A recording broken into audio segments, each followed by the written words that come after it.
जय महाराष्ट्र. मी विशाल पाटील. राजमंत्र या लोकप्रिय कार्यक्रमात आपल्या सगळ्यांचं खूप खूप स्वागत. या कार्यक्रमात आपण राजकीय घडामोडींचा भविष्यवेध घेत असतो आणि या कार्यक्रमात वर्तवलेली भविष्यवाणी ही 99% इतकी खरी उतरत असते. आज पुन्हा एकदा राजकीय विषयांवरती आपण बोलणार आहोत आणि नेहमीप्रमाणेच अचूक भविष्यवेध घेण्यासाठी आपल्या सोबत आहेत पंडित राजकुमार शर्मा. पंडित जी, आपका बहुत बहुत स्वागत राजमंत्र में. थँक्यू. तर सरत्या वर्षामधला हा जो आहे तो आजचा म्हणजे या वर्षापुरतीचा शेवटचा एपिसोड आहे. त्यामुळे सगळ्यांना उत्सुकता असणार आहे की आजच्या दिवशी आपण नेमकी कुठल्या गोष्टींवरती चर्चा करणार आहोत. कारण 2018 वर्षानं प्रत्येकाला भरभरून असं काय काय दिलेलं आहे आणि त्याच अनुषंगाने सगळ्यात पहिले मला विचारावं असं वाटतंय पंडितजींना. पंडित जी, 2018 का आज का जो है ये लास्ट एपिसोड है और बाकी लोगों ने बहुत सराहा है, हमारे सारे जितने भी दर्शक हैं उन लोगों ने इस प्रोग्राम को. तो क्या आप कहना चाहेंगे हमारे दर्शकों को खास इस मौके पर? देखिए, 2018 में जिस तरह की भविष्यवाणियां राजमंत्र में हुई, ये सब आपका प्रेम था, साईं का आशीर्वाद था कि इतनी बड़ी मात्रा में भविष्यवाणियों को सफलता मिली. जब भी आप कार्यक्रम शुरू करते हैं जी, तो आप जब बोलते हैं कि ये एक राजमंत्र ऐसा कार्यक्रम है जिसमें 99% यानी 99% भविष्यवाणी सच होती है, जी हाँ, तो मैं थोड़ा भावुक हो जाता हूं कि 99% यानी कि किस तरह से ये हो सकता है और कैसे हो सकता है. मगर साईं की बहुत कृपा रही कि आप लोगों का प्रेम राजमंत्र को जिस तरह से मिला, जिस तरह से राजमंत्र अपने नए कीर्तिमान स्थापित कर चुका है, चाहे वो मध्य प्रदेश हो, चाहे वो छत्तीसगढ़ हो, बनारस हो, विदेशों में 40% लोग राजमंत्र जो है विदेशों में देखते हैं. मैं एक दिन हैरान था कि हमारी जो व्यूअरशिप है यूट्यूब के ऊपर या दूसरी जगहों पे राजमंत्र को देखने वाली, उनमें से विदेशों की व्यूअरशिप 40% है. जी हाँ, कि मैं हाथ जोड़कर आप सबका अभिनंदन करता हूं. आप सबका प्रेम, आप सबका आशीर्वाद, आप सबका इस कार्यक्रम के प्रति श्रद्धा और प्रेम, इसके लिए मैं आप सबका आभारी हूं. और मैं ये एहसास करता हूं कि अगले 2019 में भी आप सबका प्रेम और आप सबकी शुभेच्छा इस कार्यक्रम को मिले. और बाबा से, साईं से यही मेरा आशीर्वाद है आप सबके लिए भी कि आपका 2019 जो है वो बहुत ही खुशहाल, सुखमय, ऐश्वर्यवान, आरोग्यवान हो. जितने भी लोग इस कार्यक्रम को देखते हैं या अपने इस कार्यक्रम को स्प्रेड करते हैं, आपको जानकर प्रसन्नता होगी, हैरानगी होगी कि हमारे इस कार्यक्रम को लोग देखने के बाद इतना प्रेम करते हैं कि उन्होंने बनारस और भोपाल जैसे शहरों में एक क्लब बना दिए. क्या बात है. हाँ, और उन्होंने उस कार्यक्रम को रिकॉर्ड करके स्प्रेड करना शुरू कर दिया है. यानी ये जो प्रेम है बहुत कम कार्यक्रमों को मिलता है. इस सब के लिए मैं हाथ जोड़कर साईं का सबसे पहले कि उनका प्रेम, उनका आशीर्वाद इस कार्यक्रम को इस तरह से मिला और 99% जो है वो 95-90 भी हो सकते हैं.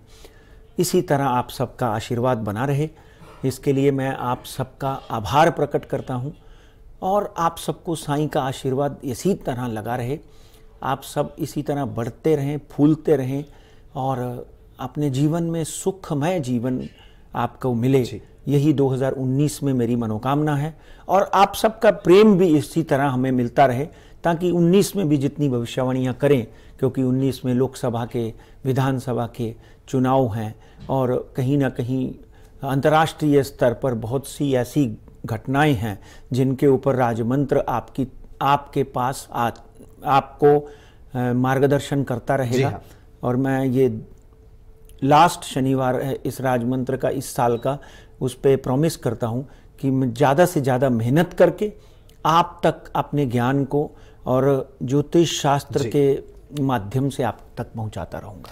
जी, अब वक्त हो चला है कि 2018 की जो गतिविधियां रही उनकी तरफ थोड़ा सा मुड़ जाते हैं. तो सबसे पहला सवाल मुझे आपसे ये पूछना है कि सबसे बड़ा स्कैम हुआ था डीपी स्कैम, उसका राधाकृष्ण विखे पाटिल और जो अब के सीएम है देवेंद्र फडणवीस, उन पर किस तरीके का उसका इफेक्ट रहेगा? देखिए, डीपी स्कैम हुआ है कि नहीं हुआ, ये एक बहुत बड़ा प्रश्न चिन्ह है इस वक्त जी। और देवेंद्र फडणवीस की प्रतिमा को देख के, उनका एक चरित्र देखकर, क्लीन चिट सीएम जी ने कहा जाता है। हाँ, clean chit CM, non corrupt CM जिसे कहा जाता है। और महाराष्ट्र के लिए एक बहुत सौभाग्य की बात है कि एक युवा भारतीय जनता पार्टी का नेता जिसने आगे आकर महाराष्ट्र के लिए आगे बढ़ने का, महाराष्ट्र को आगे बढ़ाने का एक सपना लिया और उस सपने को साकार करने के लिए अनथक 24 घंटे में 20 घंटे परिश्रम करने का एक निर्णय लिया। और ये स्कैम की अभी 2-3 दिन से कुछ बातें आपके सामने आई हैं, ज्यादा चर्चा शुरू हुई है। डीपी स्कैम में बिल्डर्स जो हैं, उनके बहुत सारों बिल्डरों के नाम भी सामने आए हैं। अब राधाकिशन विखे पाटिल की कुंडली, क्योंकि ये कार्यक्रम टोटली जो भारतीय वैदिक शास्त्र, ज्योतिष शास्त्र, ज्योतिष अनुसंधान, ज्योतिष विज्ञान के ऊपर आधारित है, तो इसके लिए राधाकिशन विखे पाटिल की कुंडली का अध्ययन कर लेना बहुत ही ज़रूरी है। राधाकिशन विखे पाटिल 16/4/1959 यानी 59 को उनका जन्म हुआ और बाला साहेब विखे पाटिल के सपुत्र, कांग्रेस के ज्येष्ठ और दिग्गज नेता, जिन्होंने बीच में शिवसेना भी दोनों पिता पुत्र ने ज्वाइन करी। बाला साहेब विखे पाटिल, अगर आपको याद हो तो वित्त मंत्री भी रहे जी, स्टेट के वित्त मंत्री थे। और राधाकिशन जो है रेवेन्यू मिनिस्टर, कृषि मंत्री भी रहे। इनकी जब हम कुंडली का अध्ययन करते हैं तो इस, और कर्क राशि है इनकी, कर्क राशि वाले लोग थोड़े से, मैंने जैसे बोला कि क्योंकि चंद्रमा 2 दिन एक राशि में रहता है, तो कहीं ना कहीं ये रेस्टलेस नेचर के होते हैं जी हाँ। मगर अपनी धुन के पक्के होते हैं, अपने काम में अपनी क्षमता को पूरी तरह से निखारते हैं। कर्क राशि, पुष्य नक्षत्र, शुक्र की महादशा चल रही है और शुक्र राधाकिशन जी का जो है वो थोड़ा सा सौम्य है, नीच चल रहा है जी। तो पिछले 20 से 25 दिनों में जिस तरह ये स्कैम सामने आया देवेंद्र फडणवीस के ऊपर और मुख्यमंत्री की गरिमा के ऊपर, मुख्यमंत्री के ऑफिस के ऊपर जिस तरह का ये आरोप लगा है, मुझे नहीं लगता कि इस आरोप में किसी तरह का कोई तथ्य मुझे सामने आता है जी। आप मेरी बात समझे ना, किसी तरह का कोई तथ्य सामने आता है। देवेंद्र की कुंडली में बहुत ही सुंदर योग बने हुए हैं। अप्रैल मई से लेकर अक्टूबर तक उसकी कुंडली में बहुत ही सुंदर योग हैं।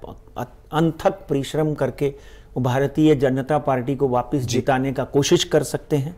मगर यह जो स्कैम या ये जो न्यूज़ सामने आई है कुंडली के प्रमाण से, भविष्यवाणी के प्रमाण से, इसमें आगे आने वाले दिनों में किसी तरह की कोई सच्चाई सामने आएगी मुझे दिखाई नहीं देता। और महाराष्ट्र के सुंदर, सुशील, भाग्यवान और आरोग्यवान और युवा देवेंद्र फडणवीस ने भी ये कहा है कि अगर किसी भी तरह के प्रूफ सामने आ जाते हैं तो मैं राजनीतिक क्षेत्र से इस्तीफा दे दूंगा। जी हाँ, आपने सुना होगा। मगर राधाकिशन विखे पाटिल भी आज के नेता नहीं है। कुंडली के माध्यम से इन दोनों की अगर कुंडली का अध्ययन करते हैं तो मुझे नहीं लगता है कि इस पर्टिकुलर स्कैम में या इस पर्टिकुलर खबर में आगे आने वाले दिनों में कोई ज्वलंत मुद्दा खड़ा हो सकता है, क्योंकि विरोधी पक्ष नेता हो कि मुख्यमंत्री हो, आपस में वो भाईचारा मिलजुल कर आगे बढ़ते हैं। तो इसलिए किसी भी तरह का षड्यंत्र देवेंद्र फडणवीस के अगेंस्ट मुझे सामने नजर आता हुआ दिखाई नहीं देता। अगले सवाल की ओर मैं आपको मोड़ना चाहूंगा अभी कि भाजपा के एक वरिष्ठ नेता है एकनाथ खड़से जी। एकनाथ खड़से जी के ऊपर कई बार जो है कीचड़ उछाला गया, कई सारे स्कैम को लेकर जो है उनके ऊपर भी आरोप किए गए, लेकिन उनका भविष्य कैसा रहेगा आने वाले 2019 साल में? क्योंकि पिछले साल तो बहुत कुछ होने की आशंका जताई जा रही थी, हुआ कुछ नहीं। इसी मंच के माध्यम से हमने एकनाथ की कुंडली का अध्ययन किया था। जी हाँ, और ये भविष्य बोला था कि एकनाथ खड़से भारतीय जनता पार्टी के नेता रहेंगे मगर मंत्री नहीं बन पाएंगे। नहीं, मंत्री थे वो, मंत्री नहीं रह पाएंगे। तो इसी मंच के माध्यम से आज फिर आपने 2018 के आखिरी शनिवार को ये सवाल पूछा है आज कन्या राशि में चंद्रमा है और हस्ता नक्षत्र में मैं आपके सामने बैठा इस भविष्यवाणी को वापस कर रहा हूं कि आगे एकनाथ खड़से का क्या होगा। ज्येष्ठ नेता हैं भारतीय जनता पार्टी के और किसी न किसी तरह गोपीनाथ मुंडे के सबसे नज़दीकी माने जाने वाले। 2/9/1962 और जब हम कुंडली यानी 2 सितंबर 1962 में उनका जन्म हुआ। मकर राशि है। पूर्णिमा के दिन उनका पूर्णिमा शुरू हो चुकी थी, पूर्णिमा का मुहूर्त जब उनका जन्म हुआ। जी हाँ। शुक्ल पक्ष की चतुर्दशी बोलते हैं उसको। उनका जन्म हुआ और सामान्य से ऊपर आने वाला व्यक्ति, लगन में राहु, चंद्रमा, ग्रहण योग और केतु और बुध सप्तम भाव में विपरीतार्थक राजयोग का निर्माण करता है। जी जी। यानी जब दो ग्रहण एक दूसरे के सामने लग जाते हैं तो विपरीतार्थक राजयोग बनता है। अब आपके मन में सवाल होगा, दर्शकों के मन में सवाल होगा कि क्या एकनाथ खड़से जो हैं भारतीय जनता पार्टी को टाटा बाय बाय कह सकते हैं? डेफिनेटली आपने ये सवाल मुझे इसी तरह की पृष्ठभूमि पर पूछा होगा। क्या इसके बारे में क्या जानना चाहते हैं? और बस उनका करियर कैसा रहेगा, फल मिलेगा, किस तरफ फल मिलेगा, राजनीतिक जो वो चाहते हैं, राजनीतिक में राजनीतिक फल मिलेगा बीजेपी में या किसी और पार्टी में? बीजेपी में ही। हाँ, अभी भी आप कटाक्ष भरी नजरों से मुझे जो सवाल कर रहे हैं उसका उत्तर मैं साफ साफ दे देता हूं कि इस वक्त उनकी कुंडली में बुध की महादशा लगी हुई है और 2012 से बुध की महादशा लगी है। और आपको पता ही है कि धनु मकर वृश्चिक धनु मकर राशि में जो है वो 7.5 लगी हुई है। जी हाँ। अब हम उनकी आज की कुंडली का जो अध्ययन करते हैं कि 7/10/2017 से बुध में सूर्य की महादशा लगी। डेफिनेटली कहीं ना कहीं एकनाथ खड़से जो है भारतीय जनता पार्टी से अप्रसन्न रहे, दुखी रहे। देवेंद्र फडणवीस के साथ में या भारतीय जनता पार्टी के बाकी नेताओं में के साथ में उनका तालमेल अच्छी तरह से चंद्रकांत दादा हुए या देवेंद्र फडणवीस हुए, तालमेल ना बना पाए। कहीं ना कहीं उनकी तबीयत भी बीच में खराब होती हुई दिखाई दी। मगर इस वक्त उनकी कुंडली में परिवर्तन योग दिख रहा है। बड़ी भविष्यवाणी इस साल की ये हो सकती है कि जनवरी 28 तारीख से पहले पहले या फरवरी 15 तारीख से पहले पहले एकनाथ खड़से जो है भारतीय जनता पार्टी से अलग होकर किसी अन्य पार्टी में शामिल हो जाएं या अपनी ही कोई पार्टी बनाकर दूसरी किसी पार्टी को समर्थन देने में, क्योंकि एकनाथ खड़से एक ऐसा व्यक्तित्व है, भारतीय जनता पार्टी का एक ऐसा नाम है जिसको एक जमाने में भारतीय जनता पार्टी का अगला चीफ मिनिस्टर भी कहा जाता था। जी हाँ। आप भी जर्नलिज्म में कितने सालों से हैं, आपने भी इस बात को देखा होगा। इसलिए मुझे यहाँ लग रहा है कि 20 फरवरी से पहले पहले एकनाथ खड़से साहब की कुंडली में परिवर्तन योग बना हुआ है। वो किसी अन्य पार्टी को भारतीय जनता पार्टी के विरुद्ध पाठिंबा दे सकते हैं और आगे आने वाले दिनों में कांग्रेस या एनसीपी जो है इस पार्टी उनको लेने में सहर्ष हाथ फैलाकर उनका स्वागत कर सकते हैं। जी। अब देखना यह है कि भविष्य में वो हमारी भविष्यवाणी को सच ठहरा पाते हैं कि नहीं। जी बिल्कुल। और काही सवालों के जवाब मैं आपसे जानना चाहता हूं, मात्र तत्पूर्वी इथे वेळ झालेली एका छोट्याशा ब्रेकची। कुठेही जाऊ नका, पाहत रहा राजमंत्र।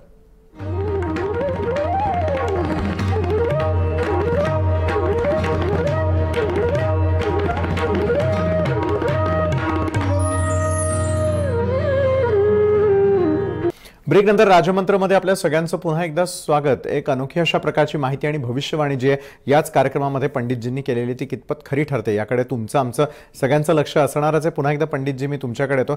पंडितजी, एक और धुरंधर नेता है हमारे महाराष्ट्र के, जो सिर्फ महाराष्ट्र के लिए सीमित नहीं है, पूरे देश में जाने जाते हैं। पूरी देश की राजनीति में महत्वपूर्ण उनका योगदान रहा है, शरद पवार जी। शरद पवार जी के बारे में आप क्या कहना चाहेंगे? क्योंकि 2019 को अगर देखा जाए तो शरद पवार जी से काफी सारी उम्मीदें हर किसी को है। बिल्कुल, उम्मीदें ही नहीं, शरद पवार आज भारत के एकमेव ऐसे नेता हैं जिन्होंने पूरे देश को एक माला में पिरोने का प्रण लिया हुआ है। इतनी बड़ी बीमारी से बाहर आने के बाद भी वो एक ऐसा व्यक्तित्व है जो 14 घंटे से 16 घंटे काम कर रहा है। जी हाँ। और अगर हम देखें राष्ट्र के प्रति और महाराष्ट्र के प्रति जितना समर्पण शरद पवार में है, मैंने कोई नेता में नहीं देखा। इसलिए मैं उनको हाथ जोड़कर नमन करता हूं और उनके इस परिश्रम की सराहना करता हूं। अब उनकी कुंडली की बात करते हैं। डेफिनेटली कुंडली में अगर पराक्रम है, कुंडली में अगर आरोग्य है, कुंडली में अगर रोग है, तो वो सामने नजर आता है। 12/12/1940 बारामती में उनका जन्म हुआ और मेष राशि मंगल की अपनी राशि है। जिस चीज़ को ठान ले उसको करके रहते हैं, जिस चीज़ के पीछे पड़ जाएं उसको पूरी तरह से करके लेते हैं। और अगर हम उनकी कुंडली का अध्ययन करते हैं तो एक ऐसे व्यक्ति जिन्होंने 18 साल की उम्र से राजनीति में कदम रखा, चाहे वो विद्यार्थी राजनीति थी, चाहे फिर वो अपना कांग्रेस की राजनीति थी, अपनी खुद की पार्टी बनाकर आगे बढ़े, फिर अपनी खुद की पार्टी बनाई। लोगों को इकट्ठा करने में शरद पवार जितना सक्षम मैंने नेता आज तक देखा ही नहीं। जी हाँ। अब लोगों को अगर जो व्यक्ति इकट्ठा कर सकता है, महाराष्ट्र को एकत्रित कर सकता है, तो डेफिनेटली देश के लिए बहुत बड़ी भूमिका निभा सकता है।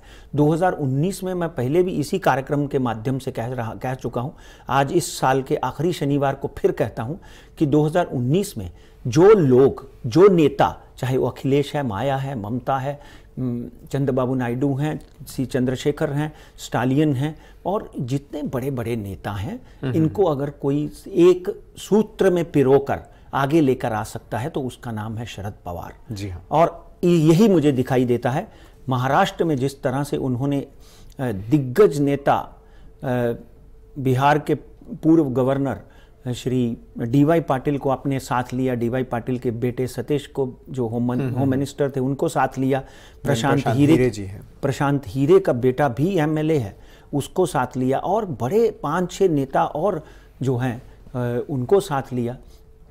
और आगे आने वाले दिनों में आप देखेंगे कि 3-4 और दिग्गज नेता एनसीपी में शामिल होते हुए दिखाई देंगे। डेफिनेटली शरद पवार केंद्र में एक बहुत बड़ी भूमिका निभाएंगे। सितंबर तक उनके ऊपर शनि की महादशा चल रही है। शनि जाते जाते एक बड़ा उपहार देने वाला है उनको, और उनकी बात को टालता कोई नहीं है। इवन पंत प्रधान नरेंद्र मोदी जो हैं वो भी बहुत बार आपने देखा होगा कि उनको मिलते हैं, उनसे सलाह लेते हैं।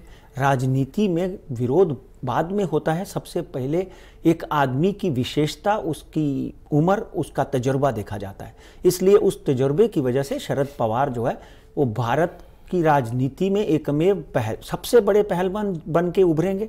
और देवेंद्र फडणवीस हो, उद्धव ठाकरे हो, चाहे कोई भी दूसरा नेता हो, जो इतर छोटे छोटी पार्टियां हैं, चाहे वो विनायक मेटे हैं, चाहे वो जानकर है, चाहे वो बाकी पहले विनायक राव थे, ऐसे छोटी छोटी पार्टियां जो हैं, इन पार्टियों को भी शरद पवार अपने साथ लेकर जी हाँ, डेफिनेटली महाराष्ट्र के लिए भी एक बहुत बड़ी चुनौती पैदा कर सकते हैं। और आगे आने वाले दिनों में महाराष्ट्र की राजनीति में डेफिनेटली एनसीपी को कांग्रेस से ज़्यादा सीटें मिलने की आशंका मुझे कुंडली के माध्यम से दिखाई देती हैं। सुप्रिया ताई सुले की कुंडली का अध्ययन कर लो, शरद पवार साहब की पत्नी प्रतिभा ताई की कुंडली का, क्योंकि पति और पत्नी की दोनों की कुंडलियों का मैं अध्ययन करता हूँ। अजित पवार, उनकी पत्नी सुनेत्रा पवार, शरद पवार की पुत्री सुप्रिया सुले, ये सब पांचों की कुंडलियों का अध्ययन करने के बाद एनसीपी महाराष्ट्र की डेफिनेटली एक दिग्गज पार्टी बन के उभर सकती है। और यहाँ तक लोकसभा के इलेक्शन की बात करें तो शरद पवार डेफिनेटली सब विरोधियों को एकत्रित करके सोनिया गांधी के हाथों को और मजबूत कर सकते हैं, और राहुल गांधी को प्रधानमंत्री बनने में बहुत बड़ी भूमिका निभा सकते हैं। और हो सकता है खुद भी उनको एक बहुत बड़ा उपहार मिले जो उप प्रधानमंत्री का हो सकता है, और बड़े दिग्गज नेता की भूमिका में वो आ सकते हैं। इवन कहीं ना कहीं कुंडली के माध्यम से शनि उनको प्रधानमंत्री तक की उपाधि के पास पहुंचा सकता है। इसलिए मैं तो उनकी अच्छी सेहत की कामना करता हूँ। जी बिल्कुल। आखिरी मिनट हमारे पास में अब बचा हुआ है, लेकिन मेरे सवाल तो 3 हैं। पूर्व मुख्यमंत्री अशोक चौहान हो गए, या फिर साथ में संजय निरुपम जी है, देखिए उन लोगों का भविष्य कैसा रहेगा, और मार्केट और शेयर मार्केट, कमोडिटी मार्केट कैसा रहेगा? संजय निरुपम की अगले हफ्ते बात कर लेंगे। और अशोक चौहान, अगर कांग्रेस यहाँ पर एनसीपी से ज़्यादा सीटें लेकर जाती है और इस गठबंधन को 140 से ज़्यादा सीटें मिलती हैं, तो Ashok Chauhan can be an accidental hero. और पहले भी उनके जीवन में जो मुख्यमंत्री पद आया वो एक्सीडेंटल था। एक्सीडेंटल सीएम जिसको बोलते हैं वो हो सकते हैं। अब शेयर मार्केट की अगर हम बात करें तो 36,076 के ऊपर बंद हुआ बीएससी, ये 36,500 हो सकता है। घसरन 35,600 तक की हो सकती है। एनएससी 11,000 हो सकता है और नीचे का आंकड़ा 10,600 हो सकता है। गोल्ड में बढ़त जारी रहेगी, गोल्ड खरीद कर रख लीजिए। 35,000 10 ग्राम का भाव मुझे नजर आता है अगले 3 महीने से 4 महीने में। सिल्वर जो है 42,000 तक जा सकता है। स्टॉप लॉस रखकर काम करें। अगर गोल्ड अपनी फैमिली के लिए, अपनी बच्ची के लिए रखा है तो बहुत ही सुंदर बात है, चुपचाप लेके रख लीजिए। जी बिल्कुल, हम तक दर्शकों का प्यार जो है वो बढ़ता जा रहा है, उनकी लिस्ट भी बढ़ती जा रही है। कुछ नाम जो है हमारे दर्शकों के हम लोग बता दें। चिराग शर्मा यांनी अहमदाबादहून त्यांची जी प्रतिक्रिया ती पोहोचवलेली होती, हसमुख जैन यांनी पाठवलेली आहे। त्याचबरोबर जितेंद्र गावडे, श्रीनिवास उके, विजयराज सुर्वे कोल्हापूर या ठिकाणाहून, प्रिया जगासीस, त्याचबरोबर फेरोज उस्मान मुलानी यांनी सोलापूर महाराष्ट्र या ठिकाणाहून प्रतिक्रिया कळवलेली होती। मिस्टर राम रेड्डी आणि शशांक पाटील यांनी देखील प्रतिक्रिया आमच्यापर्यंत पोहोचवलेल्या होत्या। खूप खूप धन्यवाद, तुम्ही तुमचं प्रेम आमच्यापर्यंत अशाच प्रकारे पोहोचवताय त्यासाठी बहुत बहुत शुक्रिया पंडित जी, आप आए और इतने कम समय में हमें मार्गदर्शन किया इसके लिए धन्यवाद। तर राजमंत्रमध्ये वेळ झाली, इथेच थांबण्याची। मात्र तुम्ही पाहत रहा जय महाराष्ट्र।